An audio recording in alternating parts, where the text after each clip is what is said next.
was the night of the 20th, and all through the town, not one creature was stirring nor making a sound. Except for Peter.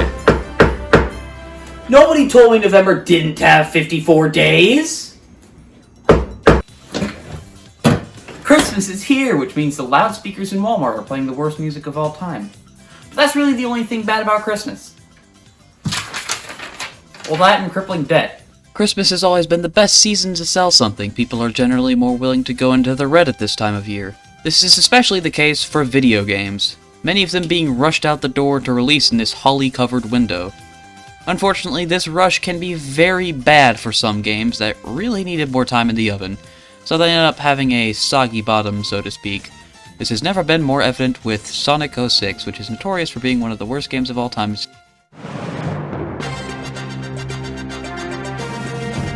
This just in. It seems that the cause of a strange illness recently discovered is platforming games. And in a desperate attempt to solve this growing problem, the Platformers Anonymous has formed to help those afflicted by the newfound disease.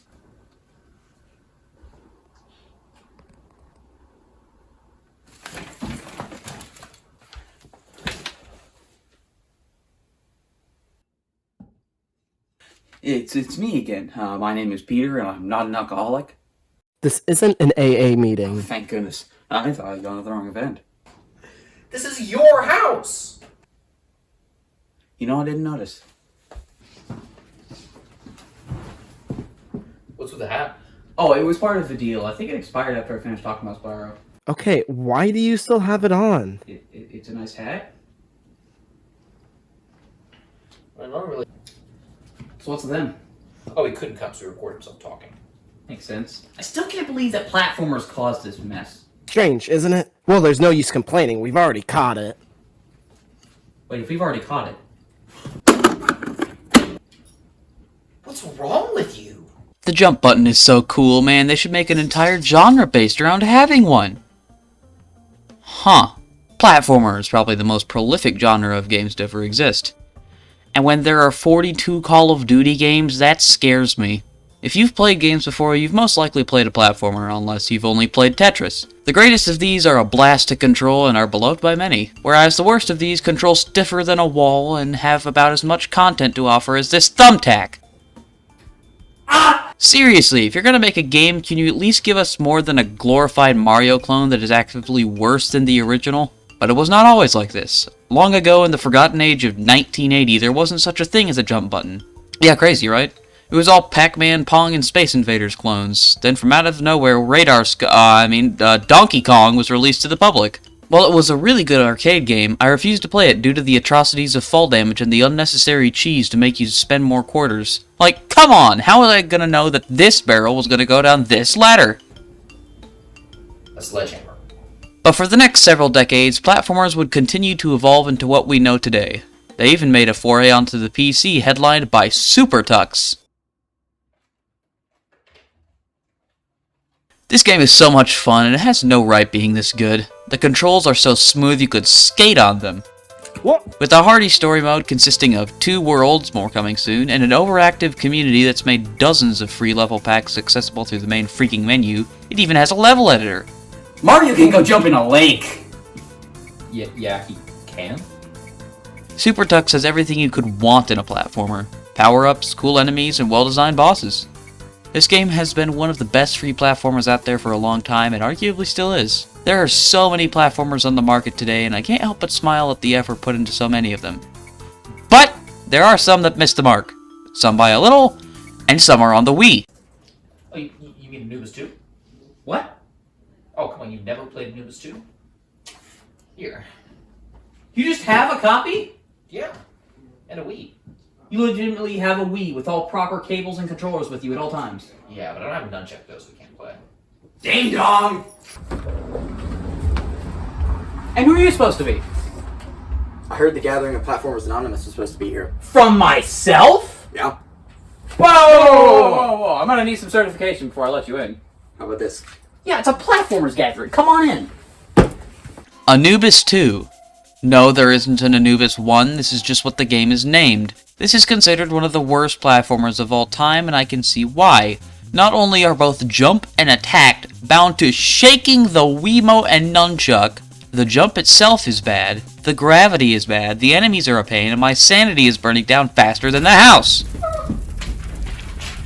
The platforming alone is awful. The gravity makes no sense, you have to assassinate your Wiimote to make the newest thing jump, and the double jump messes you up more often than not. I mean, this game is the shining example of how to fail game design 101. There's a bunch of useless nonsense on the screen, like what is the point of this? There's almost no tutorial, and what little there is was not executed very well. And you have to press A to leave a loading screen. A loading screen! I was sitting there for almost 5 minutes until I noticed it said press A.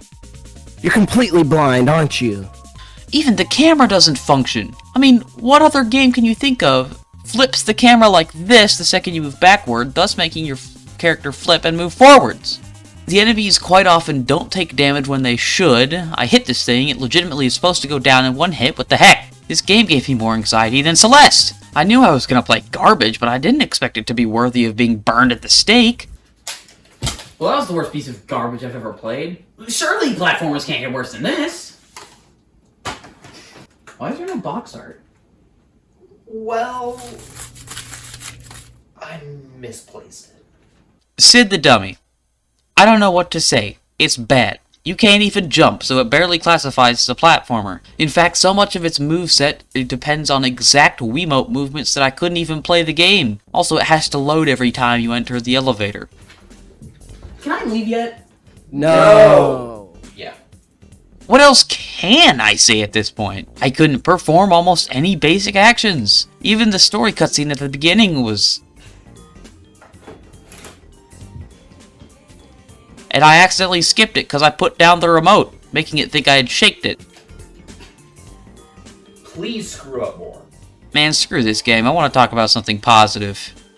Like the original Mario Brothers.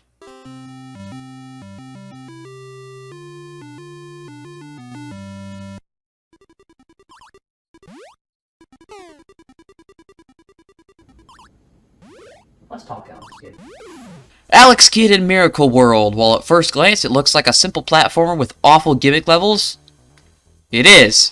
While the normal platforming is alright and the punch move works, usually, some design choices are weirder than weird. Like, the bosses are almost always just rock, paper, scissors battles? Another thing is this awful helicopter thing here being the most annoying thing I've had to control in a long time. Except we played Sid earlier, so my statement is invalid. Other than that, it's a pretty decent romp. Not worth buying a Master System for, though. Guys, I swear the sequel's better. It better be, because we only got about 10 minutes until my Jimmy John's is ready. So if one Alex Kidd was just okay, then a second one must be even okayer. Alex Kidd and the Lost Stars. This is one of the first few games I ever played, booting it up almost every time I went to my grandparents' house. It was genuinely fun to try and get past all of the weird obstacles to find the Miracle Ball. However, now that I look back at it, most of those obstacles were hard for the sake of it. When you can't get past the end of a level because of projectile spam, there's a problem. On top of that, there's this weird gimmick of a time bar instead of health. Every hit removes some seconds off the clock. Falling off the stage doesn't remove time, but sets you back in the level quite a bit. Those together cause the game to be pretty hard, although if you don't care about score, you can just press continue. But other than that, it's alright, with decent music and generally fine level themes. Again, it does not warrant buying a Master System. Well, why do you have one? Anti-zone. But all these meh or straight up bad games leads me to the true greats of the platforming genre. Starting with Sonic... So, what's your opinion on Sonic Mania? Well, give me a second and I'll tell you. Fresh out of seconds. Can you convert to minutes? Sure. With stunning visuals, good enemy and boss design, and of course, best of all, momentum-based platforming, Sonic Mania is a very, very good platformer. It's incredibly satisfying to go through any of these levels, even the ones with water. I find that hard to believe. While the game does reuse quite a few levels, they all have so many new gimmicks that they might as well be new levels. Except Green Hill. Green Hill can stop showing up now, thanks. What if it needs to show up? Have you ever thought about that? No.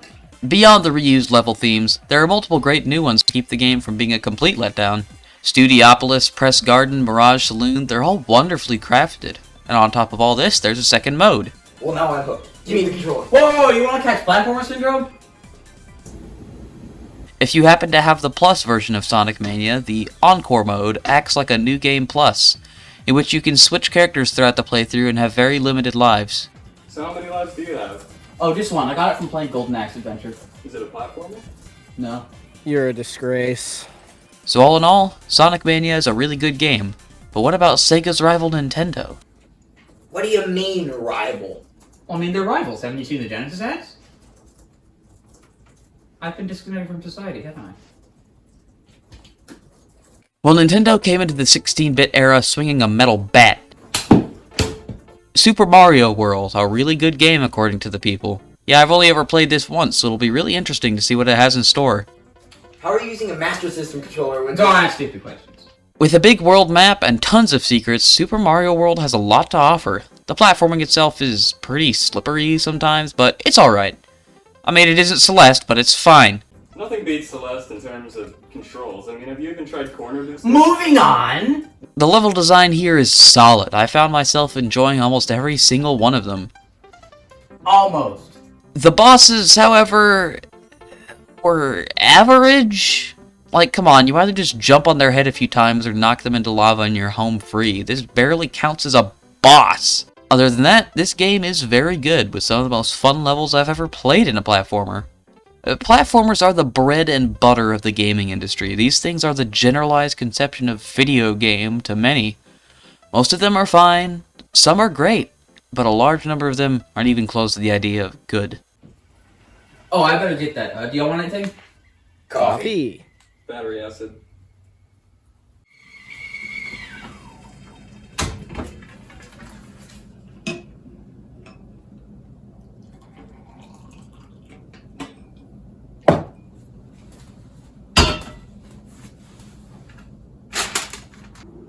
Wait.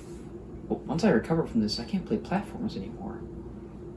What am I gonna do all day? What am I gonna spend my free time on? Peter, get a grip. Well, who are you? I'm your conscience. We haven't spoken in a bit. Okay, seems legit. Hold on, let me make this drink real quick. Man, platformers look freaking nice. You pay $5 to use Pitfall. Okay.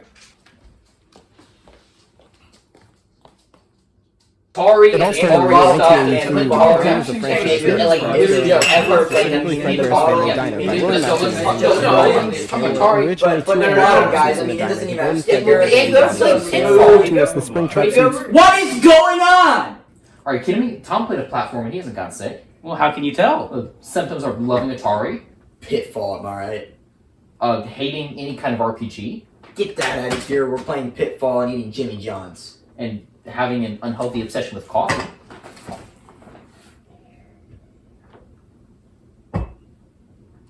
Wait a minute, give me that! Ah!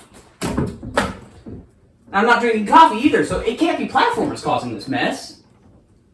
Then What is it? It's in the coffee!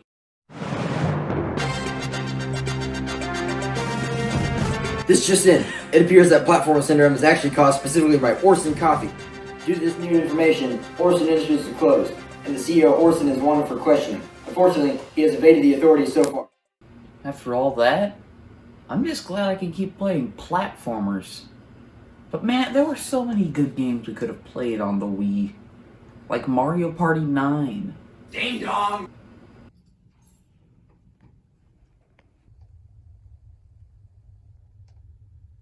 Oh man, I wonder what it is. A Wii? Oh, this is amazing. Where's the console? Merry Christmas.